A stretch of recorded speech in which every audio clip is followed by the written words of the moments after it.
오늘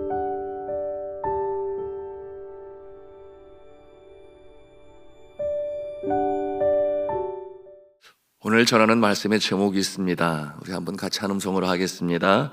피차 서로 죽게 하듯 하라. 피차 서로 죽게 하듯 하라. 네. 누가 누구에게 그렇게 해야 하겠습니까? 오늘 골로새서는 우리에게 그 대상자 열거법을 통해서 가르쳐 주고 있습니다. 첫째는 아내들이 남편에게 그렇게 해야 하고, 둘째는 이제 남편들이 아내에게 그렇게 해야 하고, 셋째는 자녀가 부모에게 그렇게 해야 하며, 넷째는 부모가 자녀에게 그렇게 해야 하며, 다섯 번째는 종들이 상전에게 그렇게 해야 하며, 여섯 번째는 상전이 종들에게 그렇게 하여야 한다. 어떻게 하여야 한다? 피차 서로 죽게 하듯 해야 한다. 그것이 오늘 말씀의 주제가 되겠습니다. 자, 무엇을 말씀하는 것이겠습니까? 사람들은 누구에게든지 사람을 대할 때 어떤 관계에 있든지 가장 기본적으로 갖춰야 할 마음의 자세가 있다. 뭐냐? 존중하라 라는 것이. 존중하라. 왜 그래야 하는가? 어떤 생명도 하나님께서 창조하시지 아니하신 영혼이 없으며 생명이 없어요. 그러니 그 생명의 소유주가 누구라는 것입니까? 하나님 아버지라는 거예요. 그러니까 함부로 대하지 말라. 이것이 골로새 교우들에게 주시는 사도 바울의 권면입니다. 여러분, 그 영혼, 그 생명의 소유권이 누구에게 있는가? 하나님께 있다. 창조주 하나님께 있다라고 하는 것이죠. 여러분, 이와 같은 모습은 이미 온 세상에 헌법으로 제정되어 있어요. 대한민국 헌법 제10조 내용이 이러합니다. 모든 국민은 인간으로서의 존엄과 가치를 가지며 행복을 추구할 권리를 가진다. 국가는 개인이 가지는 불가침의 기본적 인권을 확인하고 이를 보장할 의무를 가진다. 그러니까 내가 국가를 위하여 있는 것입니까? 국가가 나를 위하여 있는 것입니까? 헌법상으로 볼 때 국가는 개인의 행복과 존엄과 가치를 지키기 위하여 존재하는 것입니다. 이게 거꾸로 되어지면 나라가 이상해지는 거예요. 네. 자, 지당한 내용이죠. 이와 같은 인간의 이 존엄성의 보장에 대한 역사적 근원이 어디에 있는가? 학계에서는 흔히 말하기를 고대 그리스에서 시작돼서 르네상스, 계몽 사상을 거치며 발전해 왔다. 특별히 1948년에 세계 인권 선언의 영향을 크게 받았다, 그렇게 주장을 해요. 그럴듯하게 들리죠? 그런데 우리가 잘 알아야 합니다. 여러분, 이처럼 인권 존중 사상은 언제 시작되었는가? 하나님께서 온 우주 천하 만물을 창조하실 때 창조의 질서로 이미 우리에게 가르쳐 주셨어요. 자, 오늘 말씀을 통해서도 우리가 너무나 분명히 보는 것 아니겠습니까? 누구에게든지 어느 위치에 있든지 어떠한 관계에 있든지 간에 존중하라, 귀히 여겨라. 여러분, 하나님께서는 이미 주신 말씀을 통해서 가르쳐 주십니다. 하나님 사랑, 이웃 사랑, 이것이 율법의 정신이라고 그랬어요. 무슨 뜻이겠습니까? 하나님과 우리와의 수직적인 관계가 제대로 설정이 되면 이 수평적인 사람과 사람과의 관계는 저절로 되어지는 것이다. 그러므로 먼저 우리는 하나님과의 관계가 똑바로 서야 하고, 뿐만이겠어요. 성경은 인류의 헌법 그 이상의 가치를 가지고 있으니 뭐라고 그랬어요? 사람과 자연과의 관계도 그 질서를 이룰 수가 있다. 그러므로 모든 세상에 피조물된 하나님의 창조 세계, 그 속에서 우리는 어떠한 위치에 있는지를 하나님은 분명히 우리에게 가르쳐 주시는 것입니다. 그러므로 이 창조 질서는 우리의 삶 가운데 모든 영역에 그 영향을 미쳐야 하고, 또 그 질서대로 살아갈 때 여러분 평안하며 하나님의 나라 이 땅에 이루어지는 것이에요. 자, 오늘 본문에서 이 사도 바울이 골로새 교회 성도들에게 주시는 권면, 이것은 교회에서뿐만 아니라 교회 밖, 우리의 가정과 사회에서 어떠한 모습이 되어야 하는가, 가르쳐주고 있습니다.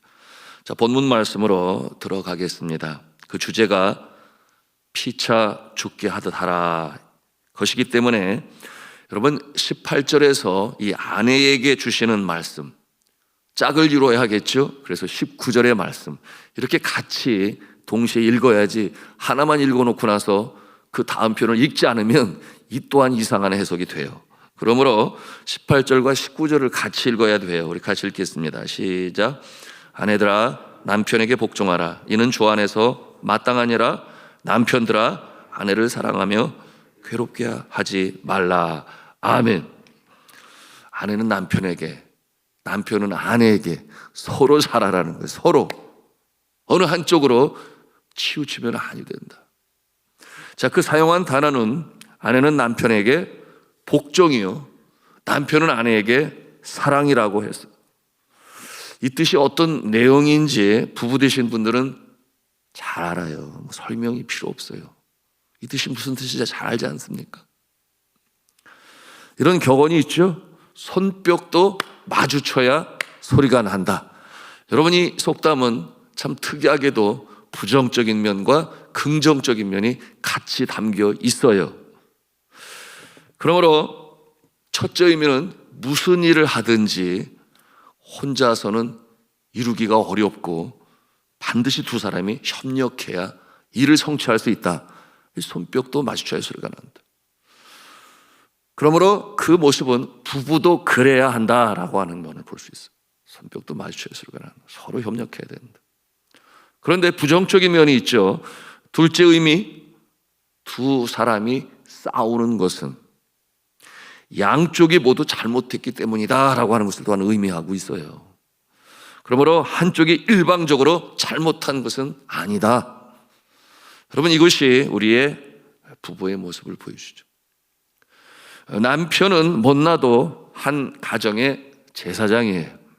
어느 시대건 남편은 자신을 향한, 아내를 포함하여 이 가족의 존경과 인정에서 삶의 의미를 찾습니다.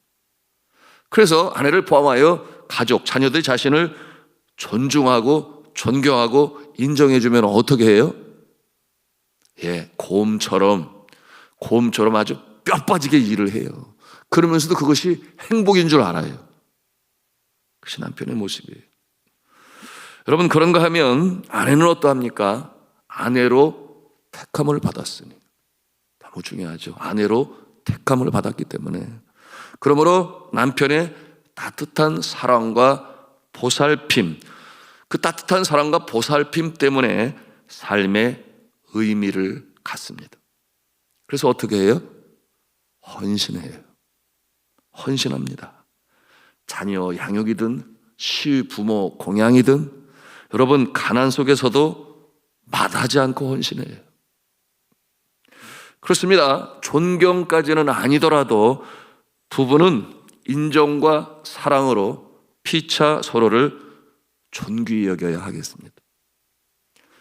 다음 20절과 21절 우리 같이 읽도록 합니다. 시작. 자녀들아 모든 일에 부모에게 순종하라. 이는 주 안에서 기쁘게 하는 것이니라. 아비들아 너희 자녀를 노엽게 하지 말지니 낙심할까 함이라. 여러분, 요즘에 자녀들 노엽게 하는 부모가 있을까요? 자녀들 노엽게 하는 부모가 있을까요? 요즘에 저희 자랄 때하고 지금하고 너무나 많이 달라졌어요. 네. 오늘날 우리 사회에서는 자녀를 하나 또는 둘 이렇게밖에 두지 않아요. 그러니까 너무나 예쁘고 귀엽고, 그래서 어떠한 부분에 문제가 생겨요. 훈육이 제대로 이루어지지 않는 모습을 봅니다. 한편으로 이해가 되기도 해요. 세상에 강아지 예쁘니까 그 강아지 한 마리 키우는데도 여러분 돈이 얼마나 많이 들어가요? 또 얼마나 또 귀엽게 대합니까? 그래서 유모차는 물론이고 비 오는 날 제가 보니까 세상에 레인코트를 다 입혀가지고 거기에다가 장화까지 신겨서 산책하는 모습을 제가 한두 번 본 게 아니에요.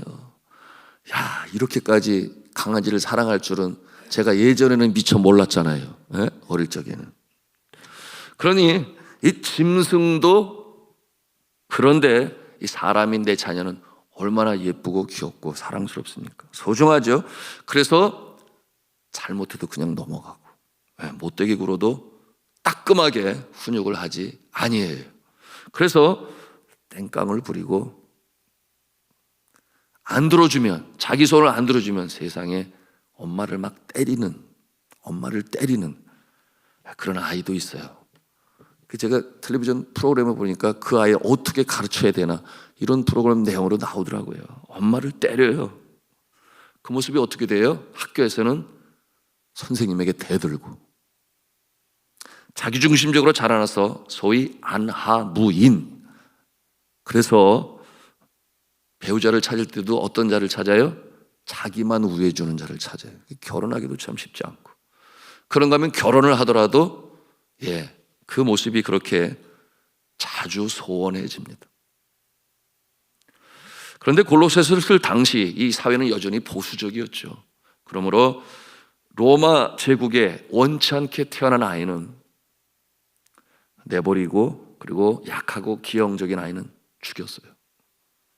한 가정에 있어서 아버지를, 우리가 흔히 생각하는 이상적인 모습 뭐예요? 절제력이 있고 온화하고 인내력이 있는 교육가, 그것이 가장 이상적인 아버지의 모습이라고 할 수 있겠는데, 그 당시에 그와 같은 모습은 생각도 할 수 없는 그런 모습이었어요. 왜냐하면 로마 이 가정의 제일 위에는 이 식구들을 다스리는 그 권위적인 가장, 그것이 그 당시 가장 통용되어지는 모습이었습니다. 그래서 이 아버지는 소위 용어까지 있어요. 파트리아 포테스타스. 이 가장의 특권인데 독재적이고, 그리고 자녀의 처벌권까지 가지고 있었습니다. 그 모습은 때때로 신생아 살해, 어린이 유기와 같은 모습으로도 나타났어요. 바클레이라고 하는 유명한 성경신학자는 이렇게 그 표현을 했는데요. 로마의 아버지는 자기 가족에 대해 절대적인 권세를 가지며, 그는 그들을 종으로 팔 수도 있었고, 심지어 사슬에 묶인 채 그의 밭에서 일하도록 하게 할 수 있었으며, 법이 그의 손안에 있었기 때문에 제멋대로 린치를 가할 수도 있었고, 마음대로 버릴 수도 있었고, 그리고 심지어 자기 아이를 사형에 처하게 할 수도 있었다. 이것이 그 당시의 아버지의 모습이었어요. 그러니 그런 내용을 이해하면서 오늘의 말씀을 보면 이해가 되죠. 자녀들을 노엽게 하지 말라. 오늘 말씀에 자녀들을 노엽게 하지 말라, 낙심할까 함이라. 이 가르침은 그 시대에 가족 문화에 있어서는 아주 혁명적인 발언이었습니다. 이렇게까지 말할 수가 있는가? 뿐만인가요? 시편 127편 3편에 3절에 우리가 읽기 잘 알고 있는 말씀 있잖아요. 보라, 자식들은 여호와의 기업이요, 태의 열매는 뭐라 그랬습니까? 그의 상급이니라. 왜 자녀들 그렇게 귀한 존재로 여기라고 하실까요? 말씀을 드렸어요. 그 영혼의 창조주는 하나님이시요, 생명의 소유주가 하나님이시기 때문에 함부로 대하지 말아라. 마치 내 것처럼 여기지 말아라. 주신 선물은 분명하지만, 그러나 하나님께서 소유권을 가지고 생명의 영혼의 창조주가 되신다. 그러므로 오늘 말씀에 자녀들을 노엽게 하지 말라, 낙심할까 함이라. 그런데 저는 요즘 이 아가들을 보면서 생각을 많이 갖게 돼요. 요즘 아가들 사회성 참 어릴 적부터 배워요. 세상에는 엄마하고 아빠, 형이 있으면 형밖에 모르는 줄 알았는데 그 어릴 때부터 사회 속으로 들어가요. 왜냐하면 엄마 아빠가 맞벌이를 해야 되니까 누구에게 맡겨지겠습니까? 어쩔 수 없는 거죠. 그래도 할머니가 계시면 참 행복한 거예요. 그런데 아직 아가인데 어린이집에 가서 참 일찍부터 이 사회성을 배웁니다. 이 다음에 어떤 모습이 될까? 요즘 시대에 우리들의 모습보다 더 사회성이 발달할까? 아가 때부터 그렇게 여러 친구들과 함께 사니까 참 궁금해요. 그 시대에, 오늘 이 시대에 아가들의 모습이 어떠한 이 사회적 관계를 형성해 나갈까 정말 궁금합니다. 자, 그런데 저는 자주 들어요. 어린이집에서 하루 종일을 보내고 그리고 저녁에 이제 엄마를 보면 화를 낸다는 거예요. 화를 내요. 그 마음에 분이 차 있고 그 마음에 노여움이 있어요. 그게 막 땡깡을 부리는 거예요. 왜 그렇겠어요? 엄마 놔두고 어디 갔었어? 그러면 엄마 놔두고 어디 갔었어? 엄마가 뭐라 그래요? 더 맛있는 거 사주고 더 좋은 옷 입혀주고 더 좋은 학교 가기 위해서 그래서 내가 이렇게 열심히 사는 거야. 이렇게 얘기를 하면 그 아가가 이해를 할까요? 전혀 이해하지 못해요. 이해하려고 하지도 않죠. 자, 그렇습니다. 사회가 이렇습니다. 그러므로 부부가 나가서 일하지 않을 수 없는 이와 같은 사회를 살아가면서 가장 많은 사랑과 돌봄을 필요로 하는 우리 아가들 어떻게 하겠습니까? 여러분, 그 마음에 노여움이 가득하고 때로는 결핍을 느끼죠. 여러분, 이것이 반복이 되어지면 평생 불행해질 수 있습니다. 같이 있는 시간이라도 꼭 많이 사랑해 줘야 하고 사랑을 표현해야 되고 다른 너를 많이 사랑해 꼭 안아주고 그런 모습이 정말 필요하죠. 동시에 뭐가 필요합니까? 잘못했을 때는 아주 따끔한 훈육, 양육이 필요합니다. 다음 22절을 보겠습니다. 22절 같이 읽습니다. 시작.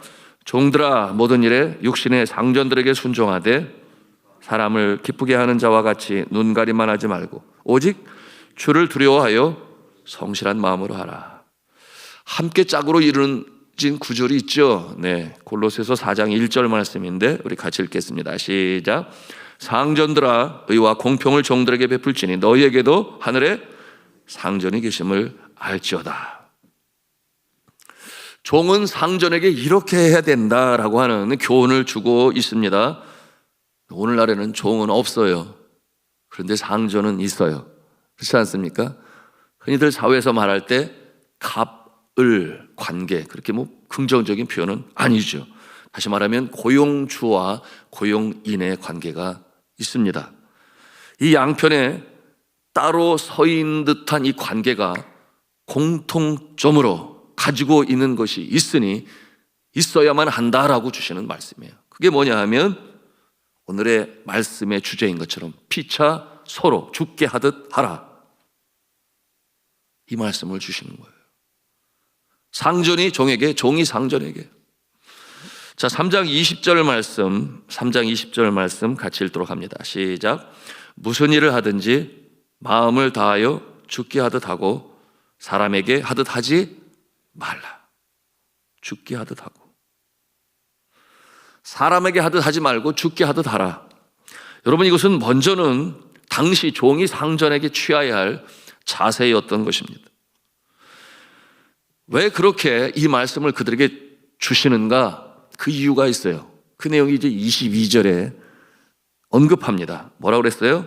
성실하지 못하고 눈가림만 했기 때문에. 누가? 종이 상전에게. 성실하지 못하고 눈가림만 하니까. 여러분, 이와 같은 모습 주인이 미워해요? 안 미워해요? 당연히 미워할 수 있죠. 근데 주인이 미워하기 전에 또는 주인이 그 모습 벌을 주기 전에 누가 벌을 주신다 그랬어요? 하나님께서. 그 영혼의 창조주요, 창조의 질서를 만드신 하나님께서. 자, 오늘 22절의 내용 아닙니까? 하나님이 미리 선보신다는 거예요. 자, 불의를 행하는 자는 불의의 보응을 받게 될 것이다. 이것이 하나님께서 그처럼 상전을 향하여 눈가림만 하고 죽게 하듯 하지 아니할 때 하나님께서 선보시고 불행을 행하는 자 불의의 보응을 받게 될 것이다. 그런데 성실하게 행하는 자는 어떻게 한다는 거예요? 24절에 있는 말씀이죠. 24절 말씀. 기업의 상을 주께 받게 될 것이다. 기업의 상을 주께 받게 될 것이다. 여러분, 성경에 이와 같은 대표적인 인물이 있어요. 누구겠습니까? 요셉이죠. 요셉. 요셉이 그랬어요. 애굽의 종으로 팔려갔습니다. 낙심하거나 좌절하거나 내 인생 될 대로 되라 그러지 아니했어요. 매사에 신실함으로 주인 시위대장 보디발을 섬기게 되니까 그 보디발 사람의 은혜를 입었다 그랬어요. 그런가 하면 하나님께서 은혜를 더하시니 13년 동안 다사다난한 모습으로 살았지만 결국 당시 최대의 왕국인 이 애굽의 총리 대신이 되는 그와 같은 놀라운 축복의 역사를 그가 경험합니다. 그런가 하면 4장 1절에 또 뭐라고 그래요? 네, 자신을 위해 일하는 사람들을 어떻게 대하라? 의와 공평으로 대하라.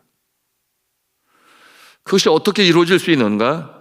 자신이 그들의 입장, 그 자리에 서보라는 것이에요.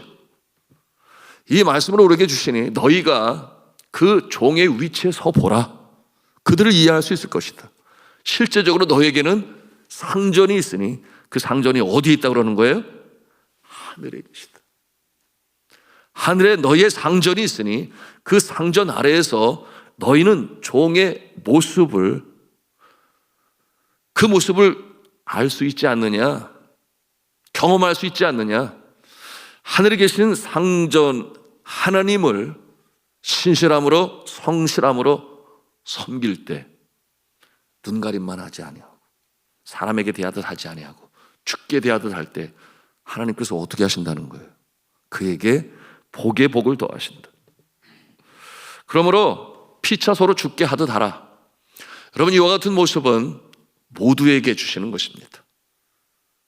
그러므로 남편이 아내에게, 아내가 남편에게, 부모가 자녀에게, 자녀가 부모에게, 그리고 나아가서 종이 상전에게, 상전이 종에게, 누구나 다 우리는 하늘에 계신 하나님을 나의 영혼의 창조주, 생명의 소유주, 삶의 주인으로 섬기면서 그 창조의 질서로 사람들을 대하되 피차 서로 죽게 하듯 하라. 여러분, 이와 같은 모습이 되어야 하겠습니다. 그것이 바로 천국 백성의 모습이요, 이 사회의 빛의 모습으로 서는 것이요, 하나님의 나라 질서를 이루는 일에 쓰임받는 자의 모습이 되는 것입니다.